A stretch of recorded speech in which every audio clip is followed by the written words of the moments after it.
नमस्कार, एनटिभी कोहलपुर समाचारमा स्वागत छ। म सदिक्षा शाह। रुकुम पश्चिमको चौरजहारी नगरपालिका 8 सोते गाउँमा अन्तर्जातीय प्रेम सम्बन्धको विषयलाई लिएर नवराज विकसहित 6 जनाको हत्यामा संलग्न रहेका 24 जनाले जिल्ला अदालत रुकुम पश्चिमले जन्मकैदको फैसला सुझाए सुनाएको छ। आजको समाचारमा सुदूरपश्चिम विश्वविद्यालयले साहित्य र कला संस्कृतिको संरक्षण अभियान सुरु गरेको खबरसँगै देश विदेश र खेलकुदका विविध खबरहरू हुनेछन्। तर सुरुमा प्रमुख समाचार। सुदूरपश्चिम विश्वविद्यालयद्वारा साहित्य र कला संस्कृतिको संरक्षण गरिँदै त्यहाँको भाषा संस्कृति तथा साहित्यको सङ्कलन र प्रसार सुरु। रुकुम पश्चिमको सोते घटनामा संलग्न 24 जनालाई जन्मकैदको सजाय, 8 जनालाई सफाई जातीय छुवाछुतमा दोषी ठहर 2 जनालाई थप सजाय। कैलालीको धनगढीमा आसरा सुधार केन्द्र सञ्चालनको तयारी, लागु औषध दुर्व्यसनीलाई सुधारसहित उपचारको व्यवस्था। नाइजेरियाली सेनाले विद्रोहीलाई लक्षित गर्दै प्रहार गरेको ड्रोनको निशाना गलत पर्दा धार्मिक उत्सवमा सहभागी कम्तीमा 85 नागरिकको मृत्यु। र नेपाल टी20 लिग च्याम्पियनको विजेता टिम डालास अल स्टार्सले अमेरिकामा क्रिकेट प्रतियोगिता खेल्ने। खेल डिसेम्बर 8 देखि 16 तारिकसम्म हुने। समाचार अब विस्तारमा। प्रकृतिसँगै सुदूरपश्चिम साहित्य र कला संस्कृतिको हिसाबले पनि धनी रहेको भन्दै सुदूरपश्चिम विश्वविद्यालयले यसको संरक्षण गर्ने अभियानको थालनी गरेको छ। विश्वविद्यालयले सुदूरपश्चिमको भाषा संस्कृतिलाई विश्वमा चिनाउन भाषा साहित्य तथा संस्कृति अध्ययन केन्द्र मार्फत विभिन्न कार्यक्रमहरू गर्दै आइरहेको छ। प्रकृतिसँगै सुदूरपश्चिम साहित्य र कला संस्कृतिका हिसाबले पनि धनी रहेको भन्दै सुदूरपश्चिम विश्वविद्यालयले यसको संरक्षण गर्ने अभियानको थालनी गरेको छ। सुदूरपश्चिम विश्वविद्यालयको भाषा साहित्य तथा संस्कृति अध्ययन केन्द्रले सुदूरपश्चिममा रहेका भाषा संस्कृति र साहित्यको सङ्कलन र प्रचार प्रसार सुरु गरेको हो। सुदूरपश्चिमका बाथ लोककथा सङ्ग्रहको विमोचन गर्दै सुदूरपश्चिम प्रदेश प्रमुख देवराज जोशीले सुदूरपश्चिमकी बाथले सुदूरपश्चिमको जीवन र जगतलाई झल्काएको बताउनु भएको छ। साहित्य समाजको दर्पण हो। कुनै पनि साहित्य यदि जीवन जगतको जीवन्त चित्रण गर्न सफल हुन्छ भने तब मात्रै त्यो साहित्य जनजीवनका निम्ति लाभदायी हुन्छ। सुदूरपश्चिम प्रदेशका सामाजिक विकास मन्त्री झपट बहादुर साउदले सुदूरपश्चिमको कला संस्कृति र साहित्यको संरक्षणका लागि आफूहरू गम्भीरतापूर्वक लागि परेको बताउनु भएको छ। प्रदेश सरकारले सुदूरपश्चिमको भाषा साहित्य कला संस्कृतिको विषयमा यसको संरक्षण गर्ने कुरा, यसको प्रबन्धन गर्ने कुरा, सम्वर्धन गर्ने कुरामा हामी प्रतिबद्ध छौँ र सुदूरपश्चिम विश्वविद्यालयले हामीले के सहयोग गर्नुपर्छ हामी सहकार्य गरेर सुदूरपश्चिम प्रदेश सरकारको तर्फबाट हामी सहकार्य गरेर अगाडि बढ्न पनि हामी तयार छौँ।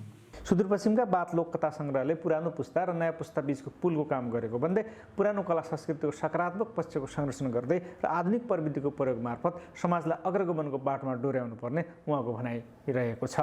सुदूरपश्चिम विश्वविद्यालयको उपकुलपति प्राध्यापक डाक्टर अमरराज जोशीले ज्ञान निर्माण गर्दै ज्ञानको वितरण मार्फत समाजलाई सुसंस्कृत तुल्याउने जिम्मेवारी विश्वविद्यालयको भएको बताउनु भएको छ। ज्ञानको उत्पादन गरेर अनि ज्ञानको वितरण गर्ने र समाजलाई त्यो एक प्रकारले ज्ञानी समाजको परिनिर्माण गर्ने उत्तरदायित्व विश्वविद्यालयको हो।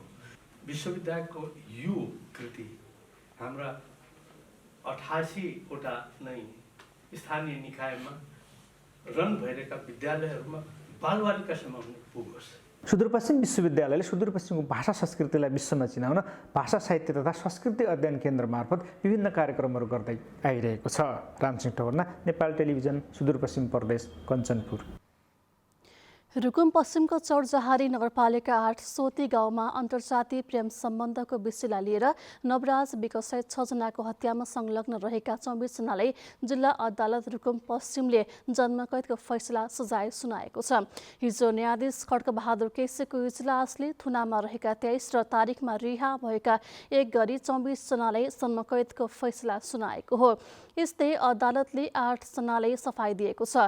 हत्या गरिएका नवराज विककी प्रेमिकाकी आमालाई अदालतले जातीय छुवाछुतमा दोषी ठहर गरेको छ। उनीहरूलाई थप 2 वर्ष कैद फैसला गरेको छ। 2077 जेठ 10 गते रुकुम पश्चिमको चौरजहारी नगरपालिका 8 सोते गाउँमा आफूभन्दा माथिल्लो जातकी युवतीसँग प्रेम गरेको भन्दै जाजरकोटका नवराज विक र उहाँका साथीहरू सन्दीप विश्वकर्मा टिकाराम सुनार, गणेश बुढा, लोकेन्द्र सुनार र गोविन्द साईको ज्यान गएको थियो। उनीहरूको शव 2 हप्तासम्मको खोजीपछि भेरी नदी किनारबाट सङ्कलन गरिएको थियो। त्यस घटनामा 12 जना घाइते भएका थिए। यो घटनाको मुद्दामा गएको आइतबारदेखि अन्तिम सुनवाई सुरु भएकोमा हिजो अन्तिम आदेश आएको हो। दोषीहरूलाई जातीय छुवाछुतको कसुरमा थप 2 वर्ष कैद र 50,000 रुपियाँ जरिवानाको पनि फैसला भएको छ। नवराजका बुबा मुनलालको जाहेरीका आधारमा चौरजहारी 8 का तत्कालीन वडा अध्यक्ष डम्बर बहादुर मल्लसहित 34 जना विरुद्ध मुद्दा चलेको थियो।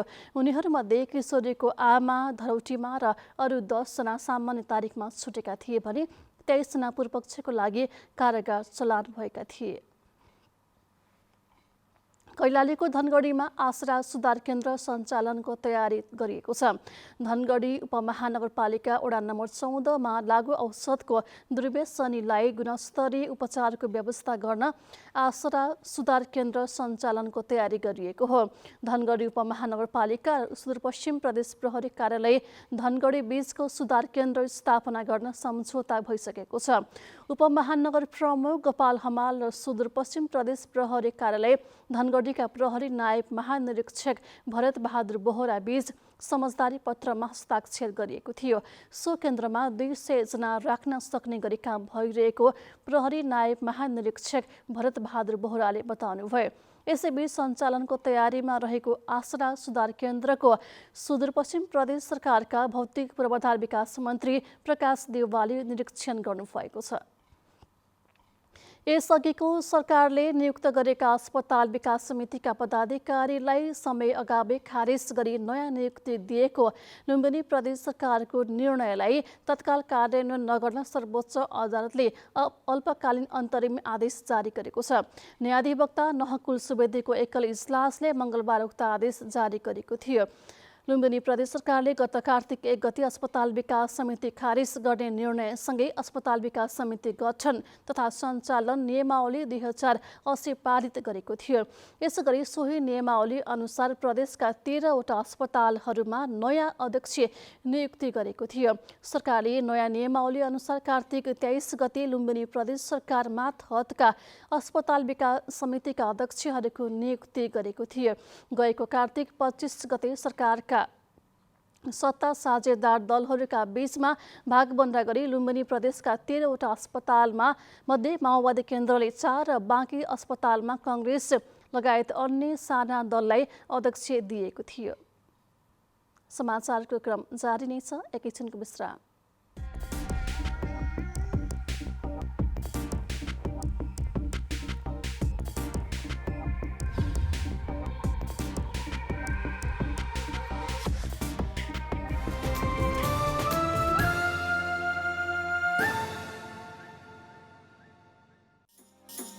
हाम्रो इतिहास, पहिचान र मूल्य मान्यताहरूको प्रतिबिम्ब हो हाम्रो संस्कृति।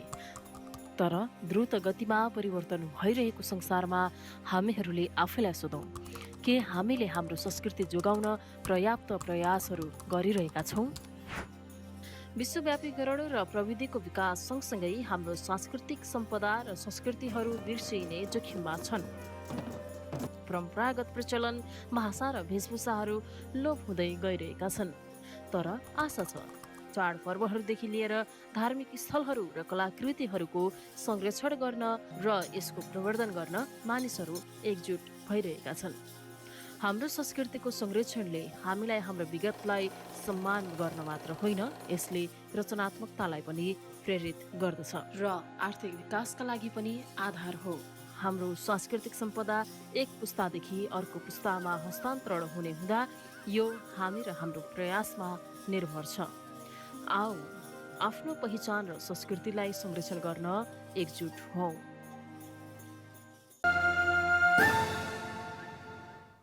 विश्रामपछि समाचारमा पुनः स्वागत छ। अब बाँकी समाचार।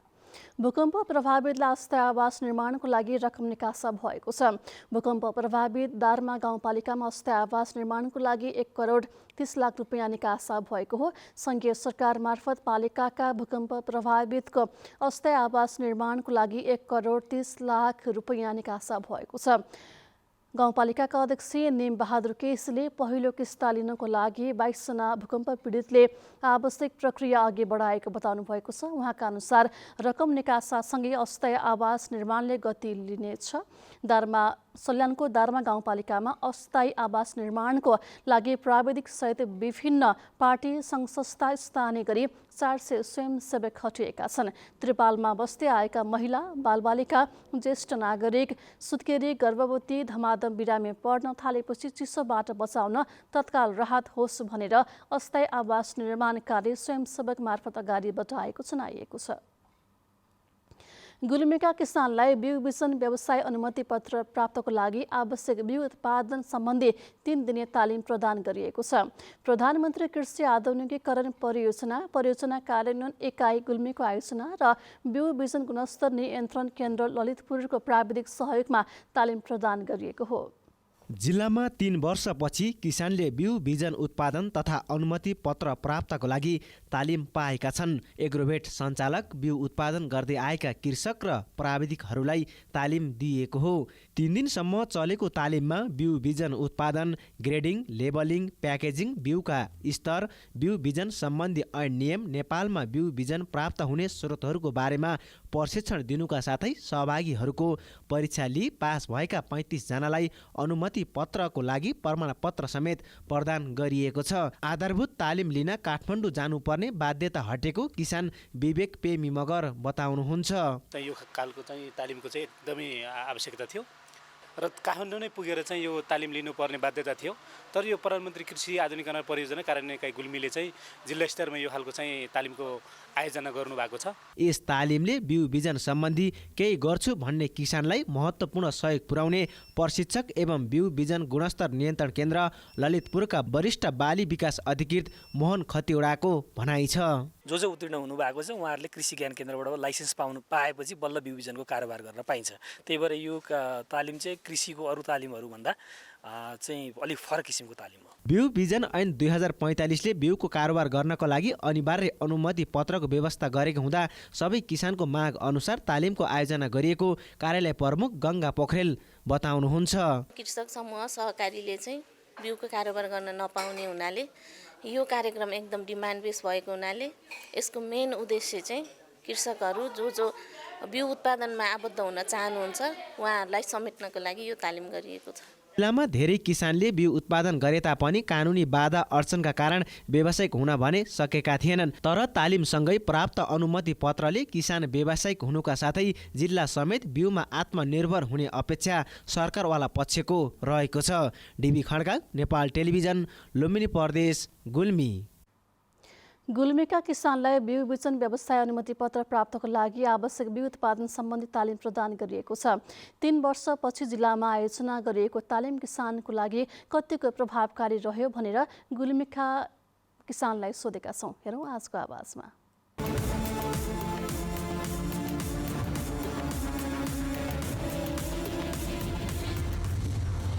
जुन तालिम हामी किसानहरूले, जो उद्यमी किसानहरूले जसले बिउको कारोबार गर्छ, यो अनुमति पत्र नभएसम्म बिउको कारोबार गर्न पाइँदैन थियो र यो जुन ठाउँमा तालिम गर्न पनि पाइँदैन थियो।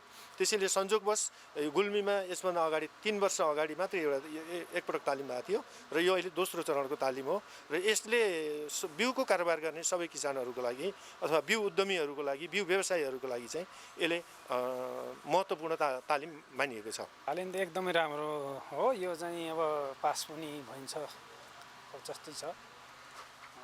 तालिम त एकदम प्रभावकारी भयो। यो चाहिँ नि तालिम यो कृषकका लागि, यो बिउ उत्पादन गर्ने कृषि व्यवसाय गर्नेहरूको लागि पनि एकदमै यो नहुने तालिम हो।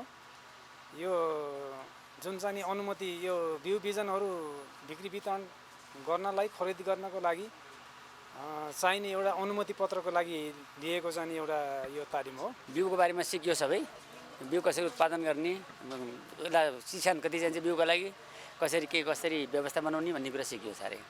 यसले हामीहरूलाई एउटा व्यक्तिगत रूपमा मात्रै नभएर सबै समूह सहकारीको लागि पनि हामीलाई एकदमै फाइदाजनक भएको छ।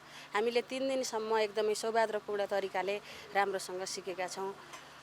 अब हामीले यहाँ पढेर तालिम लिएर केही कुराहरू सिक्यौँ। बिउ कसरी उत्पादन गर्ने, कसरी गर्ने भन्ने भन्नाले यो बिउहरू यस्तो यस्तो तरिकाले गर्नुपर्ने रहेछ भनेर सिकाउन सक्छौँ। एकदम फाइदाजनक रह्यो। यो हामीले यो बिउ बिजन सम्बन्धी 3 दिन तालिम लियौँ, एकदम राम्रो छ।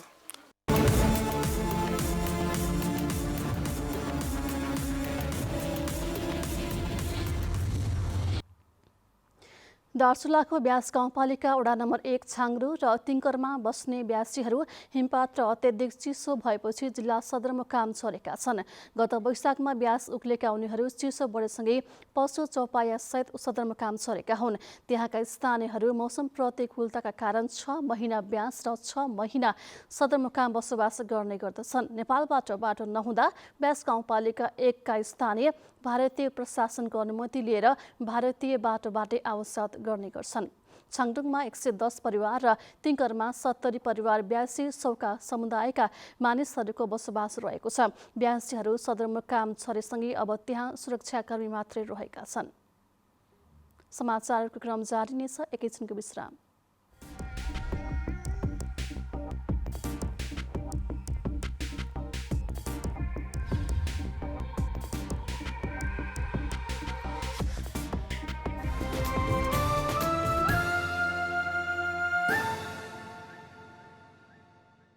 यो प्लास्टिक जन्य सामग्रीहरूको कथा हो।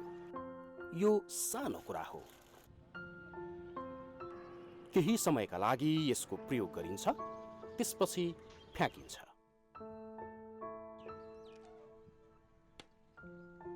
यो न कुहिन्छ न जलाउनै मिल्छ, तर यसले जनजीवन र पर्यावरणमा नकारात्मक प्रभाव पार्दछ। यसको व्यवस्थापन यसरी नै हुनुपर्छ भन्ने छैन, तर प्रशोधन गरेर यस्ता प्लास्टिक जन्य सामग्रीहरूलाई हामीले दोस्रो मौका दिन सक्छौँ। यसलाई नयाँ उत्पादनमा परिणत गर्न सकिन्छ, प्राकृतिक स्रोतको संरक्षण गर्न र प्रदूषण नियन्त्रण गर्न सकिन्छ।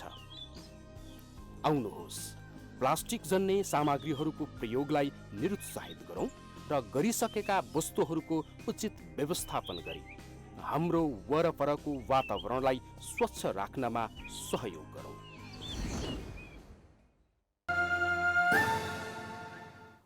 तपाईँ एनटिभी कोहलपुर हेर्दै हुनुहुन्छ।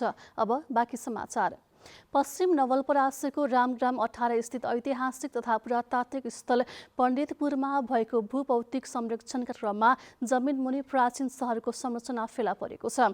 एक हप्तासम्म पण्डितपुरको दक्षिण पश्चिम क्षेत्रमा गरिएको भूभौतिक सर्वेक्षणका क्रममा जमिनमुनि गोलाकार आकारमा सहरको संरचना फेला परेको हो।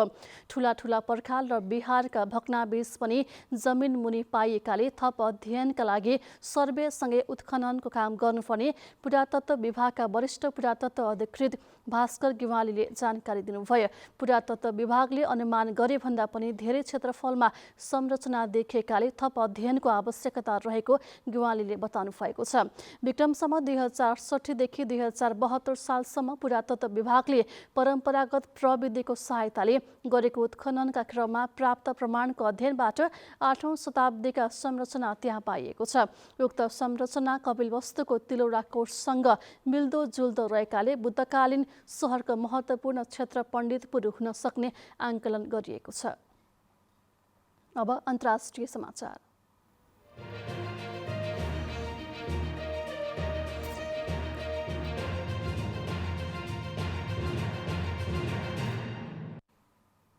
नाइजेरियाली सेनाले विद्रोहीहरूलाई लक्षित गर्दै प्रहार गरेको ड्रोनको निशाना गलत पर्दा धार्मिक उत्सवमा भाग लिइरहेका कम्तीमा 85 आम नागरिकको मृत्यु भएको छ।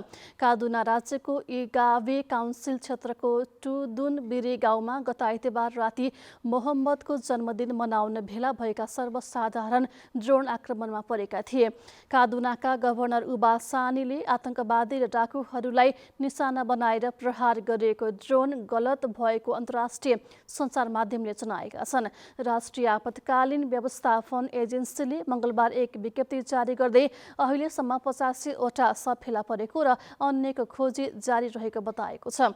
एमनेस्टी इन्टरनेसनलको नाइजेरियाको कार्यालयले भने यस आक्रमणमा 120 जनाको मृत्यु भएको बताएको छ। नाइजेरियाका राष्ट्रपति बोला टिनुबुले मंगलबार उत्तरी कादुनामा महिला र बालबालिका सहित कम्तीमा 85 जनाको ज्यान जाने गरी भएको सैनिक ड्रोन आक्रमणको विस्तृत अनुसन्धान गर्न निर्देशन दिनुभएको छ। अब आर्थिक समाचार।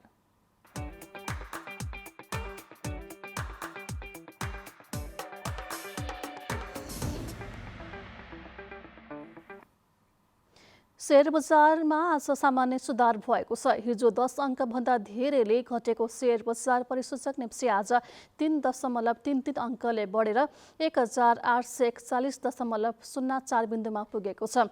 आज जीवन बिमा समूहको शेयर 125 अङ्कभन्दा धेरै र विकास बैंक, लघुवित्त, व्यापार, लगानी लगायतका समूहको शेयर सामान्य बढेको छ। आज ग्लोबल आइएमई लघुवित्तको शेयर 10% बढेर सकारात्मक सर्किट लागेको छ। समग्रमा बजारमा सुधार आए पनि सिङ्गटी हाइड्रोको शेयर 9% भन्दा धेरैले घट्यो। आज कारोबार रकम हिजोको तुलनामा घटेर 1 अर्ब 14 करोड रुपियाँमा झरेको छ।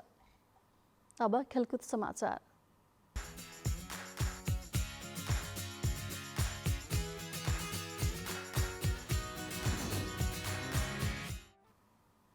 नेपाल टी20 लिग च्याम्पियनको विजेता टिम लुम्बिनी अल स्टार्सको समकक्षी टिम डालास अल स्टार्सले अमेरिकाको फ्लोरिडामा हुन लागेको युएन ओपन क्रिकेट प्रतियोगिता खेल्ने भएको छ, जसको लागि नेपालबाट आधा दर्जन खेलाडीलाई यो प्रतियोगिता खेल्नको लागि बोलाइएको छ।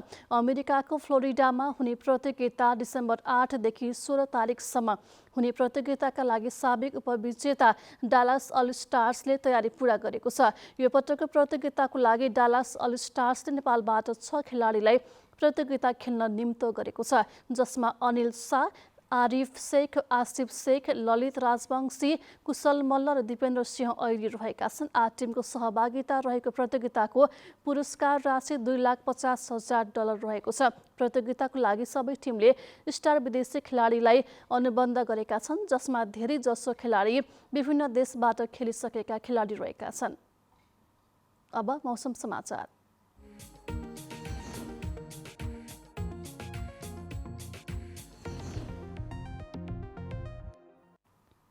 हाल कोशी प्रदेश, मध्य प्रदेश तथा बागमती प्रदेशका साथै देशको पहाडी भूभागमा आंशिक बदली रही देशका बाँकी भूभागमा मौसम सामान्यतया सफा रहेको छ।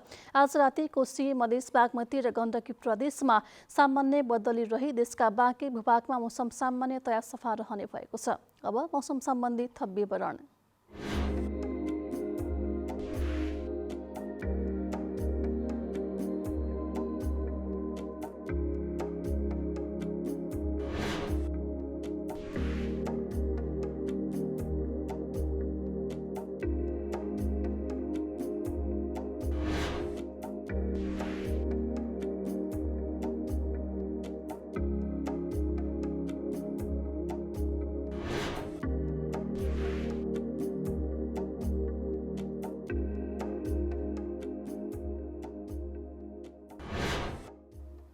समाचारको अन्त्यमा प्रमुख समाचार पुनः एकपटक।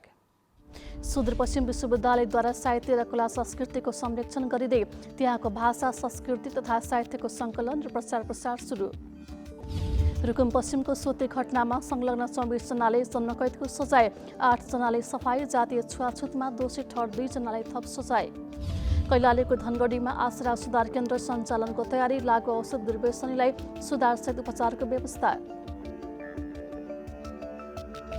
नाइजेरियाली सोनाली विद्रोहीहरूलाई लक्षित गर्दै प्रहार गरेको ड्रोनको निशाना गलत पर्दा धार्मिक उत्सवमा सहभागी कम्तीमा 85 नागरिकको मृत्यु। र नेपाल टी20 लिग च्याम्पियनको विजेता टिम डालास अल स्टार्सले अमेरिकामा क्रिकेट प्रतियोगिता खेल्ने, खेल डिसेम्बर 8 देखि 16 तारिकसम्म हुने। हवस् त, अहिलेलाई समाचारको सिलसिला यति नै। बिदा दिनुहोस्। नमस्कार।